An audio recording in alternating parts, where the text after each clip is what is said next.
அல்மா herbal அப்படிங்கிற YouTube சேனலை போய் சப்ஸ்கிரைப் பண்ணி வச்சுக்கோங்க.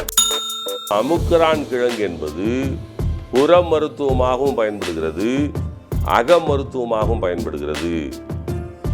தேனில் சாப்பிட்டால் விந்து கெட்டிப்படும், நெய்யில் சாப்பிட்டால் உடல் பருமனாகும், பாலில் சாப்பிட்டால் முகம் வசீகரமாகும்.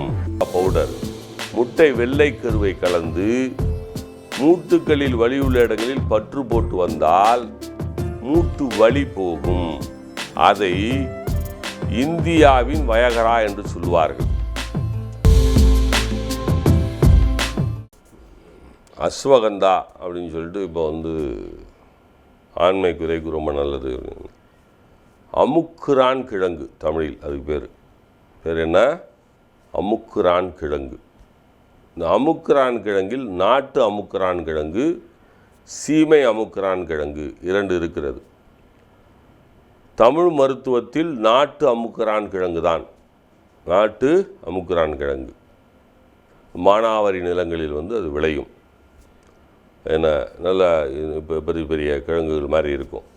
இந்த அமுக்கரான் கிழங்கை வேரோடு பிடுங்கி அந்த கிழங்கை சுத்தம் செய்ய வேண்டும். முதலில் தண்ணீரில் நன்றாக அலசி வெயிலில் காய வைத்து மீண்டும் அதை எடுத்து நாட்டு பசும்பாலில் வேடு கட்டி வேக வைக்க வேண்டும்.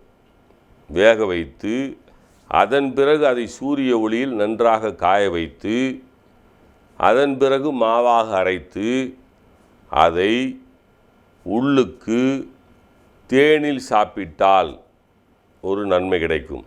என்ன நன்மை கிடைக்கும் என்று சொன்னால், விந்து கெட்டிப்படும். நெய்யில் சாப்பிட்டால் ஒரு நன்மை கிடைக்கும். என்ன நன்மை என்று சொன்னால், உடல் பருமனாகும். பாலில் சாப்பிட்டால் ஒரு நன்மை கிடைக்கும், முகம் வசீகரமாகும். அந்த பொருளை எதோடு சேர்த்து சாப்பிடுகிறோம் என்று இப்போ இருக்குது.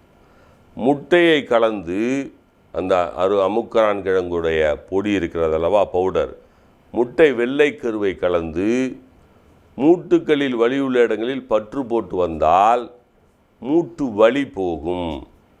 அப்பொழுது அமுக்கரான் கிழங்கு என்பது புற மருத்துவமாகவும் பயன்படுகிறது, அக மருத்துவமாகவும் பயன்படுகிறது. அதை இந்தியாவின் வயகரா என்று சொல்வார்கள். இந்தியாவின் வயகரா என்று சொல்வதை விட தமிழர்களால் கண்டுபிடிக்கப்பட்ட தமிழன் சொன்ன வயகரா அப்படின்னு வச்சுக்கலாம். இந்தியாவுக்குள்ளே தான் நாம் இருக்கிறோம், ஆனாலும் நம்ம தமிழ்நாடு. அது 10க்குள்ளே தான் ஒன்றும் இருக்குது, ஆனால் ஒன்று தான் பெருசு. நான் சொல்கிறது உங்களுக்கு புரிஞ்சிருக்குன்னு நினைக்கிறேன். 10க்குள்ளே தான் ஒன்று இருக்குங்க, ஒன்று தான் பெருசு. ஒன்றுன்னா 1000ல் ஒன்றுன்னு சொல்கிறான், கோடியில் ஒருத்தன் சொல்கிறான், 100ல் ஒருத்தன் சொல்கிறான். 1 பக்கத்தில் 5 போட்டால் 15, 1க்கு முன்னாடி 5 போட்டால் 51, 1க்கு பக்கத்தில் 0 போட்டால் 10, முன்னாடி போட்டால் 01. 1 இல்லாமல் எதுவுமே இல்லை. அதுபோல் தமிழன் சொன்னது இல்லாமல் இந்த உலகத்தில் எதுவுமே இல்லை. இவன்தான் உலகத்தில் எல்லாவற்றையும் முதலில் சொன்னான். அதனால் இந்த ஆண்மை குறைவு என்பது உடல் பலத்தால் குறைந்து போகிறாய் அல்லவா, அதுதான். தாம்பத்திய குறைபாடு என்பது வேறு, ஆண்மை குறைவு என்பது வேறு. ஆண்மை குறைவு என்று சொன்னால், ஒரு எதிரி நம்மை தாக்க வருகிறான், அவனை தாக்க இயலவில்லை, நம் உடலில் பலமில்லை என்று சொன்னால் அது ஆண்மை குறைவு.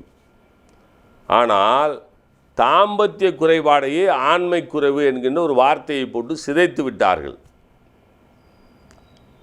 தாம்பத்திய குறைபாடு என்பது சத்து குறைபாடு. முதுகெலும்பில் உள்ள சத்துக்கள் குறைந்து விடுகிறது. முதுகெலும்பு இல்லாதவனாவே அப்படின்னு சொல்லுவாங்க கிராமத்தில். முதுகெலும்பில் உள்ள சத்துக்கள் போய்விட்டால் இந்த தாம்பத்திய குறைபாடு ஏற்படும். அந்த சத்துக்களை கூட்டுவதில் இந்த அமுக்கரான் கிழங்கு நல்ல பலனை அளிக்கிறது. அதை புட்டவியல் செய்து மாவாக்கி பயன்படுத்த வேண்டும். எப்படியெல்லாம் பயன்படுத்தினால் என்னென்ன நன்மைகள் இருக்கும் என்று சொல்லியிருக்கிறேன். இப்படி பயன்படுத்துங்கள். நல்ல பலனை தரக்கூடியது அமுக்குரான் கிழங்கு. இந்த வீடியோவில் ஒரு படம் போடுவாங்க, அதை பாருங்கள். குச்சி குச்சியாக இருக்கிறது சீமை அமுக்குரா. இந்த வெள்ளைக்காரன் கொண்டு வந்தது எதுவுமே நமக்கு ஒத்து வராது. வெள்ளைக்காரன் கொண்டு வந்தது எதுவுமே நமக்கு ஒத்துக்கு வராது.